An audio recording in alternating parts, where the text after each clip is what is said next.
First day first shot முடிஞ்சதுமே நான் என்னுடைய production manager அம்பிகாபதியை கூப்பிட்டேன். அம்பிகாபதி எத்தனை ஆம்புலன்ஸ் இருக்கு அப்படின்னு. அவர் சொன்னார் ஒன்று இருக்கு சார்.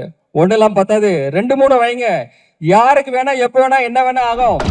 எனக்கே கூட சில நேரங்களில் இன்ஜூர் ஆகும், நம்ம ரெடியாக இருக்கணும் அப்படின்னு சொன்னேன். ஆனால் காட் கிரேஸ் ஒரு 10 டேஸில் வந்து பெருசாக யாருக்கும் இன்ஜூர் ஆகலை. சின்ன சின்ன இன்ஜூர் ஆச்சு. 10th டே எனக்கு காலில் ஒரு மிகப்பெரிய இன்ஜூர் ஆச்சு. அடுத்த நாள் ஷூட் பண்ண முடியுமா பண்ண முடியாதுன்ற அளவுக்கு ஒரு பெரிய ஒரு சூழ்நிலை இருந்தது. அப்போ இத்தனை டெக்னீஷியன் இத்தனை 1000 பேர் இருக்கிறாங்க, அவங்களுக்கு வந்து வெயிட் பண்ண வைக்கூடாது சொல்லிட்டு இன்ஜெக்ஷன் டேப்லெட்ஸ் எல்லாம் போட்டுட்டு அது அடுத்த நாள் ஷூட் வரும்போது தாங்கி தான் நடந்து வந்தேன். இன்னைக்கு என்ன நம்மளால பண்ண முடியுமா அப்படின்ற ஒரு டவுட்லேயே தான் இருந்தேன். பட் கேமரா ரோல் ஆக்ஷன் சொன்ன உடனே அடுத்த நிமிஷமே ஃபயர் தான். அது